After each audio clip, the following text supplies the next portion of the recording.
me get this off. Well, man, Rory with us. He was on the watch long, guys. So yes, Rory, big up to you, man. Yeah, bro, we got the 3 points. Yeah. Obviously Vieira getting sent off as well. But yeah, 3-1 win against Burnley, bro. What's your thoughts on the performance? Yeah, I thought we played well today. Those are the sort of results that I am looking for at home. 3-1s, 2-0s, just something that sounds really comfortable. Because say if this game ended 3-2 or 2-1, then it always makes it seem like it's a close scoreline. So I always prefer us just to get the job done. And we did that. I think the defence up to the point where they scored the goal was sound. And to be fair, we have actually been better defensively at home. And I said this to you on the watch along. I feel like David Raya actually coordinates his box better than Aaron Ramsdale. People can criticise his positioning and that. But at the end of the day, we are keeping clean sheets. I know we didn't keep a clean sheet today, but you're starting to see that we're not conceding as many as we did last season at home.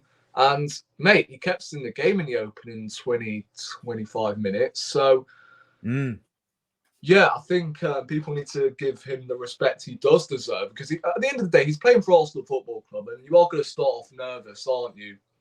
Similar to Matt Turner when he was first playing for Arsenal in pre-season. We're like, goodness gracious me, he is a nervous wreck. But he started to, especially in the Europa League games, starting to play really, really well. And he adapted fairly quickly. So, look, these people always giving Havertz time because he's in a new system. We should be doing the same with David Raya. It's as simple as that. Saliba, great header for the second goal. Like, that is what top teams do. You concede and then you score instantly to take the lead, and then that just drains the confidence out of the opposition, because we all know what Burnley would have done, you know, when they equalised. Sit 10 men behind the ball and then just hit us on the counter-attack and score from a set piece like we did today, twice. For me, Zinchenko was my man of the match.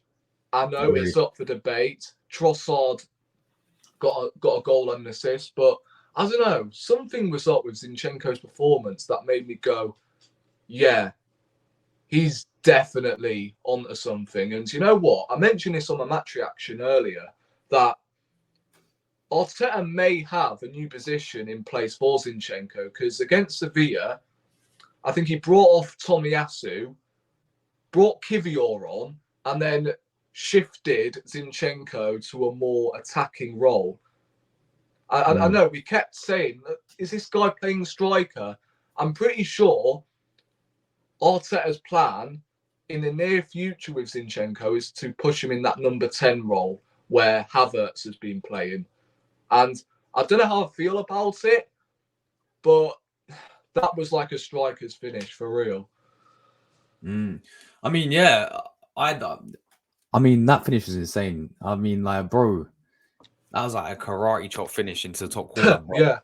Literally, I agree with you. Like, I know I said him I watched on Trossard, but mate, not just the goal he scored. I thought overall, he even defensively, yeah. And I criticize him a lot defensively. I thought he was sound defensively. I thought he did, you know, he didn't put a foot wrong defensively. I thought going forward, bro was everywhere today as well, you know. And I know he always does invert and all that stuff, but honestly, I wouldn't mind it. I wouldn't mind seeing him in that attacking midfielder role, because, you know, we all know he plays midfield for Ukraine. I know it's more deeper for Ukraine, but he plays in that role for Ukraine anyway. So I really wouldn't mind seeing, you know, going forward, maybe put Tomiyasu at left back, Ben White back at right back, and then Zinchenko in the midfield. But, bro, Fabio Vieira getting sent off.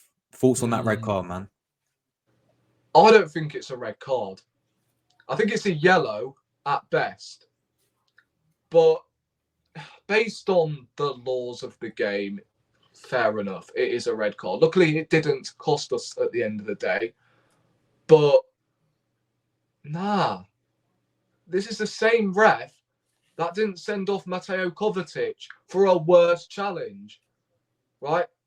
The foot was raised, don't get me wrong, but the contact wasn't clear as day. So it's a yellow at best, man. It's definitely not a straight red. And although it is Fabio Vieira and he's one of the fringe players, you know, it's one of the players off our impeccable bench that we keep naming. It's absolutely fantastic. It's so strong. Now we've lost Vieira. We've only got Reece Nelson who can change things around. So I don't know. Again, luckily it didn't cost us, but I just don't think it is a red card based on consistency. I mean, how many times are we going to moan about the consistency? Yeah. It's just not good enough at all. And it's from the same refs. Like Michael Oliver with Kovacic and that. It's just, I don't know, man. Again, quite frankly, I don't care about that red card at this moment in time. 3 points is all that matters. And it makes it seem, oh, wow, Arsenal beat Burnley with 10 men who were just going to park the bus like they always fucking do at the Emirates. Even with Vincent Kompany, who plays an exciting brand of football, they still planted 10 men behind the ball, which I found hilarious. So I don't know. Again, it was harsh, but for me, it's a yellow all day long. I don't know about you, but no, I don't think it was necessarily Vieira's fault. Although his foot was raised, it shouldn't be, above knee length for a start. But there you go. Yeah, I do agree. I think we said in the watch long, man. I think that person that should have been in yellow. I don't understand why they didn't get checked by VAR though. Like usually they always check it, but today they didn't. It was just like they checked something irrelevant at the end. Oh yeah, I remember that. Yeah, Jesus Christ, man. Because Gabriel shoved, I think it was Rodriguez, or I may be wrong. I may have been wrong. So yeah. What do you make of Kai Havertz today, man? I thought up to the point he came off, he had a decent game, and I don't rate him, but I feel like his confidence is dead at the moment in terms of, when he's around the box and that. So he needs to take more shots. We know that already. When Declan Rice won the ball back on the halfway line, there was so much space there to take a shot, and he just didn't. He didn't even find the right pass. Martinelli was through, and then he ends up passing it to Trossard. So he's got to improve in that sense, but I think he is slowly starting to excel in that number 10 role. And, when we're, I guess, less direct and we need a little bit of height up top, Havertz is that guy, in my opinion. So,